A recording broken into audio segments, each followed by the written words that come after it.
नमस्कार। मैं doctor Sunita Meena, arts college Alwar से। अब तक जो हमने वीडियो बनाए हैं बीए पार्ट सेकंड के लिए, वो सेकंड पेपर है अपना भारतीय राज्य व्यवस्था। उस पर टॉपिक चल रहा था मूल अधिकार।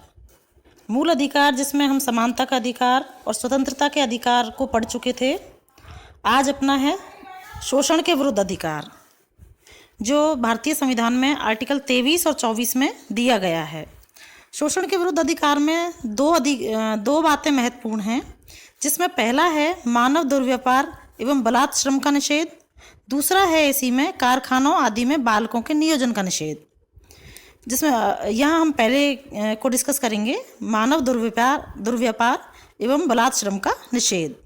आर्टिकल 23 द्वारा मानव दुर्व्यापार, बेगार अर्थात बलात् श्रम और इसी प्रकार के अन्य बलात् श्रम के प्रकारों पर भी प्रतिबंध लगाया जाता है, लगाता है। अर्थात आर्टिकल 23 जो है वो मानव के दुर्व्यापार, बेगार और बलात् श्रम पर प्रतिबंध लगाता है।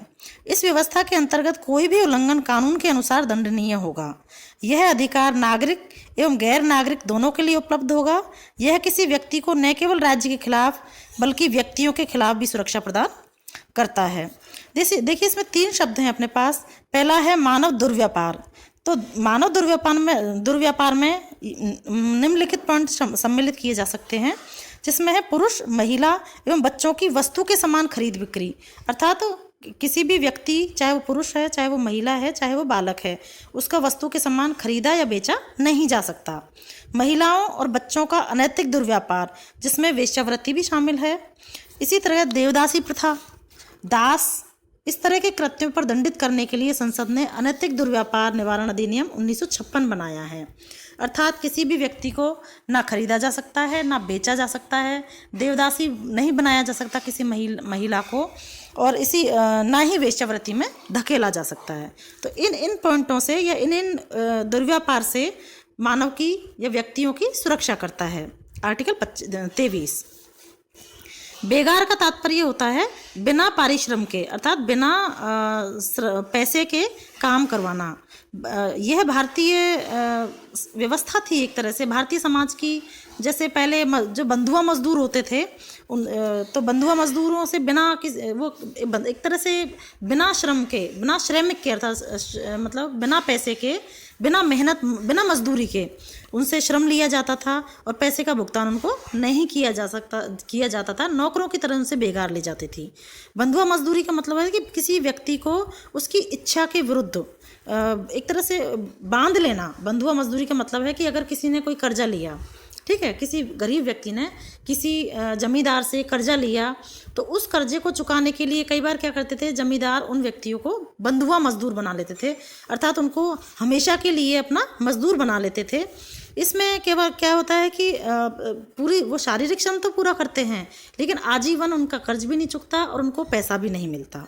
तो बलात् श्रम में केवल शारीरिक तथा कानूनी बलात् स्थिति ही शामिल नहीं है, बल्कि इसमें आर्थिक परिस्थितियों से उत्पन्न बाध्यता तथा न्यूनतम मजदूरी से भी कम पर काम कराना शामिल है। इस संबंध में बंधुआ मजदूरी व्यवस्था अधिनियम 1976, न्यूनतम मजदूरी अधिनियम 1948, ठेका श्रम अधिनियम 1970 और समान पारिश्रमिक अधिनियम 1976 बनाए गए थे। अनुच्छेद 23 में के उपबंध में अपवाद भी है।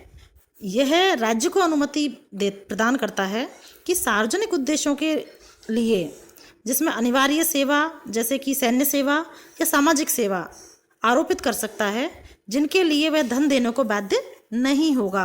अर्थात सैन्य सेवा और सामाजिक सेवा के लिए अगर राज्य किसी व्यक्ति को बाध्य करता है, तो वो आर्टिकल 23 का उल्लंघन नहीं होगा। अर्थात आर्टिकल 23 का जो अधिकार है व्यक्ति को, उसका उल्लंघन नहीं होगा।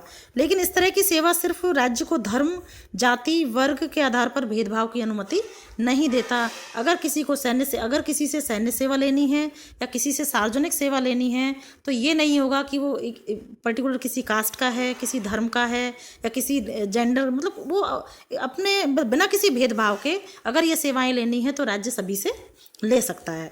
तो इस प्रकार आर्टिकल 23 शोषण के विरुद्ध अधिकार है, जिसमें चाहे मानव दुर्व्यापार की बात है, चाहे बलात् श्रम की बात हो, चाहे बेगार की बात हो, कोई भी व्यक्ति मतलब किसी प्रत्येक नागरिक को इन शोषणों से मुक्त करता है आर्टिकल 23। इसी संदर्भ में आर्टिकल 24 जो है वो 14 वर्ष से कम आयु के बच्चों को कारखानों आदि में काम करने का निषेध करता है। अर्थात 24 किसी फैक्ट्री, खान अथवा अन्य परिसंकट में गतिविधियों तथा निर्माण कार्य जिसमें रेलवे में 14 वर्ष से कम उम्र के बच्चों के नियोजन का प्रतिषेध करता है। लेकिन यह प्रतिषेध किसी नुकसान न पहुंचाने वाले अथवा निर्दोष कार्यों में नियोजन का प्रतिषेध नहीं करता।